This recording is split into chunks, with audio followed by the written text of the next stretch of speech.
जाकर तो आवाज लगाइए, हार हार महा। सारे मंदिर में चुप रहिए, पर शिवालय में जाकर तो गर्जना होना चाहिए। दुख हर, कष्ट हर, दारिद्र हर, हार हार महा। गर्जना शिव के सामने। तो कहा गुरुजी आप कहते हो शंकर जी के मंदिर में आवाज लगाओ, जरूरी है? बच्चा जब तक रोता नहीं तब तक माँ उसको गोदी में लेती नहीं। बच्चा जब तक रोता नहीं, माँ जब तक गोदी में लेती नहीं, और गोदी में लेती नहीं तो दूध पिलाती नहीं। इसलिए भगवान के मंदिर में जाकर जब तुम आवाज लगाओगे, शंकर जी को लगेगा मेरी औलाद आ गई है, बहुत दिन से चिल्ला रही थी, आज सामने आकर खड़ी हो गई है। गर्जना उसके वो शिव है, शंकर।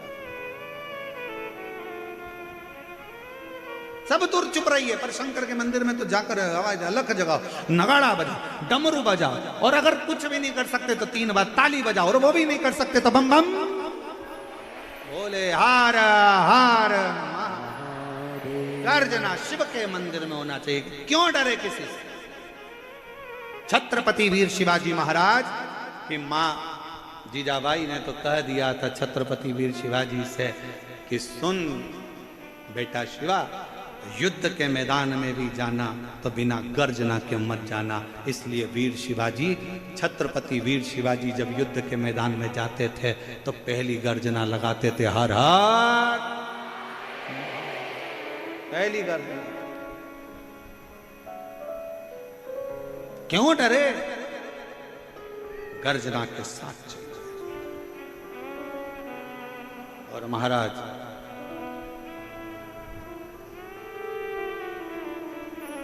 एक सच्चे भक्त की सबसे बड़ी परीक्षा ही एक है,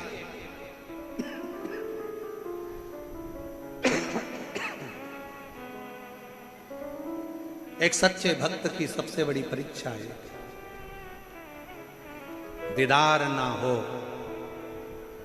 और फिर भी मिलने की तमन्ना। दीदार ना हो फिर भी उससे मिलने की तमन्ना हो, वो ना मिले दिल में उससे मिलने की बेचैनी।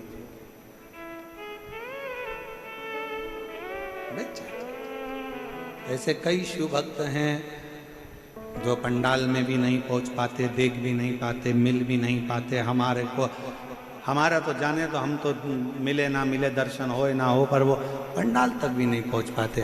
पर ऐसे कई शिव भक्त हैं जब आप यहाँ से निकल कर जाते हो, आपके मुख का दर्शन भी कर लेते हैं तो उनको लगता है कि हमने पंडाल का दर्शन कर लिया, हमने शिव तत्व को प्राप्त।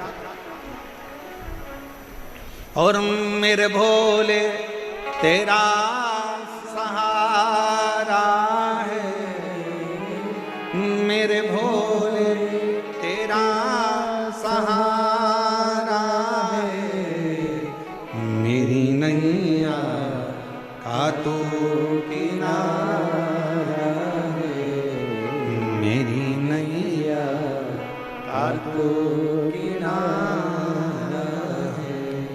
मेरे बाबा तुझे पुकारा है, मेरे बाबा तुझे पुकारा है, मेरी नैया का तू किनारा है, मेरी नैया का तू किनारा है।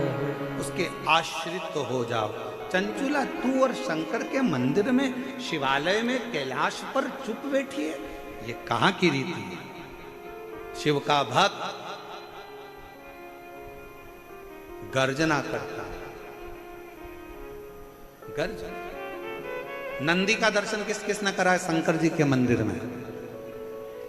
जम के हाथ उठाओ जरा, दिखना तो चाहिए। नंदी का दर्शन करा है शिव जी के मंदिर में? ठीक है। नंदी जी के गले में घंटी का दर्शन करा है? अरे बोलो तो जम के, आओ। ठीक है। अब शंकर भगवान अंदर बैठे हैं, नंदी बाहर बैठे हैं, मौन होकर बैठे रहे। नंदी को घंटी की क्या जरूरत है? क्या जरूरत घंटी की? एकांत शिव है, शंकर हैं, मौन होकर बैठे रहे। पर नहीं, नंदी के कान में जैसे ही शिव भक्त जाकर कहता है कुछ भी, लोगों को लगता है पत्थर का नंदी क्या घंटी बजाएगा, हम हाथ से घंटी बजाएंगे तो घंटी बजेगी। पर जब शिव भक्त शंकर के मंदिर में जाता है, शंकर को जल चढ़ाकर शिव जी से अपने मन की बात कहकर नंदी के पास में आकर बैठता है ना, और जब अपने मन की कामना कहता है बाबा बड़ा दुखी हूँ, मेरे शरीर में ये रोग हो गया है, बहुत कष्ट का जीवन चल रहा है दातार, नंदी के गले की जो घंटी है वो बाबा के लिए, लोग समझते हैं कि पत्थर की घंटी है, नहीं बजती, पर वो हृदय की घंटी से नंदी बजा देता है, शंकर तक हमारी बात को पहुंचा देता है और शिव हमें स्वीकार कर ले, शिव स्वीकार कर शंकर।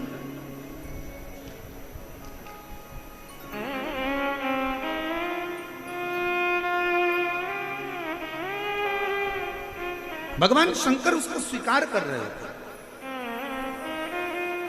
जाओ नंदी के, जब शंकर के मंदिर में जाओ, शिव जी के शिवालय में जाओ, शंकर के पास में जाओ, मेरे देवाधिदेव महादेव के नजदीक में जाओ, तो नंदी का भी दर्शन बहुत जरूरी है।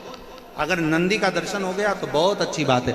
नंदी के पास पहुंच भी गए, नहीं भी पहुंचे तो नंदी के नजदीक से अगर निकल कर भी चले गए, अपने हृदय का बात कहते कहते नंदीश्वर से प्रणाम करते हुए जाए, कहकर जाए। और हम तो फिर कहेंगे हृदय से, जिनके गर्भाश संतान की भी अगर प्राप्ति नहीं है और बहुत बहुत साल भी हो जाए ना, बहुत बहुत साल भी हो जाए, तो निवेदन करेंगे शिव जी पर चढ़ा हुआ जल बेलपत्र नंदी के पास बैठकर और सफेद आंकड़े की जड़ का जो प्रयोग है वो जरूर करो, और नंदी के पास बैठकर 2 क्षण बाबा से प्रार्थना जरूर करो कि भोला सब दुख काटो, ओ भोला सब दुख काटो,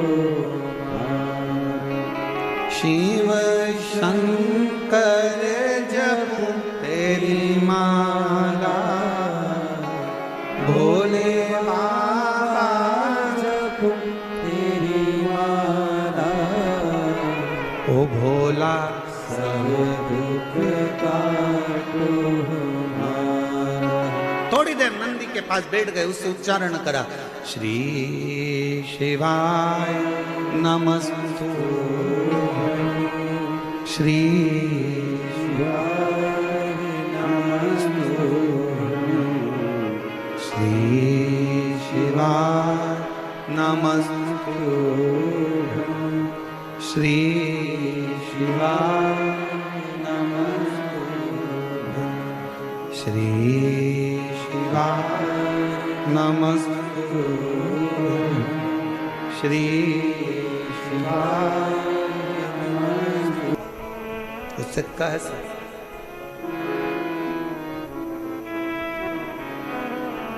विनय कर सकते, उससे निवेदन कर सकते।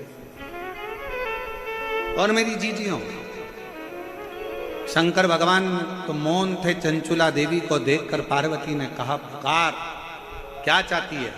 मेरा पति प्रेत योनि में है और मैं इस कैलाश धाम पर बैठी हूँ, मेरे पति को मुक्ति नहीं मिली है, क्या करूं मैं? चंचुला क्यों चिंता करती है?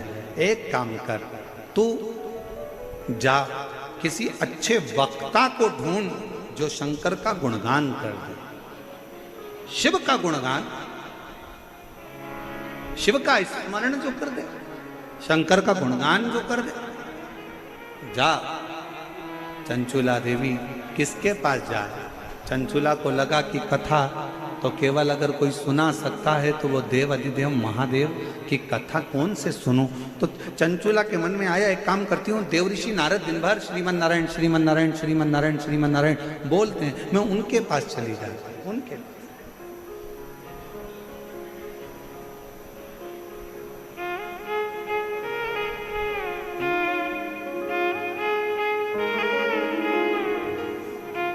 शुक्रिया मुझे भोले बाबा ने बहुत दे दिया है, तेरा शुक्रिया है, तेरा शुक्रिया है। जितना बन सकता है विनयता में निकाल।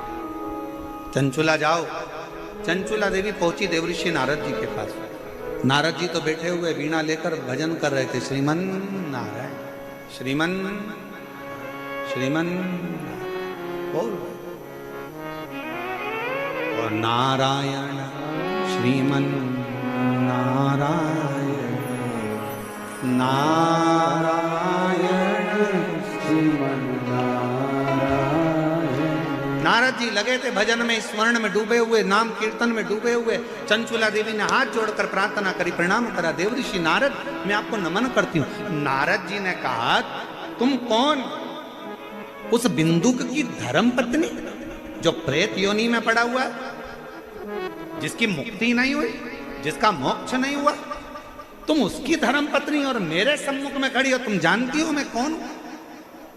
चंचुला देवी मुस्कुराकर बोली मैं जानती हूं तुम देवऋषि नारद हो।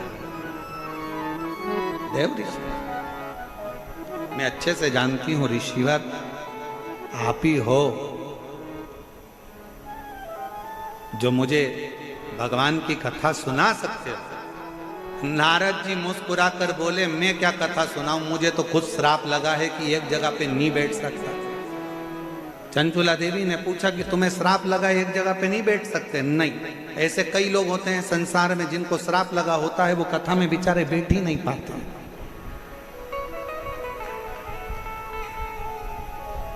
जो बार बार जाता आता बार बार दिखे तो सिर पे पल्लू लेके उसके पांव पड़ लेना चाहिए। नारद जी अच्छा हुआ आप आ गए,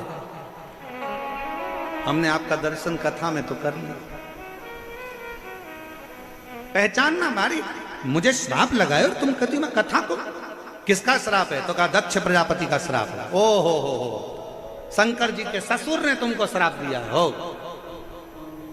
चंचुला देवी बोली शंकर जी के ससुर भी इतने क्रोधीले हैं कि अपने दामाद को भी नहीं छोड़ा था, उन्होंने दामाद को भी श्राप दे दिया था। हे शिव मैं तुझे श्राप देता हूं कि तू शमशान में निवास करेगा। शंकर भगवान इतने खुश हुए कि मेरे ससुर जैसा दुनिया में किसी का ससुर नहीं होगा। प्लाट भी दिलाया तो ऐसी जगह दिलाया जहां कोई कब्जा ही नहीं करेगा। अब इससे जोरदार जगह कहां होगी? ससुर कह रहे हैं तू शमशान में रहेगा, इससे जोरदार जगह कहां? दुनिया के लोगों की बारात निकलती है तो होटल से निकलती है, घर से निकलती है, जनवासे से निकलती है। पहली बारात थी दुनिया में 33 कोटि देवताओं में पहली बारात थी देवाधिदेव महादेव की, जिसकी शुरुआत मसान से हुई थी, शमशान से हुई थी। जहां लोगों का एंड है वहां से वो शुरू होता है।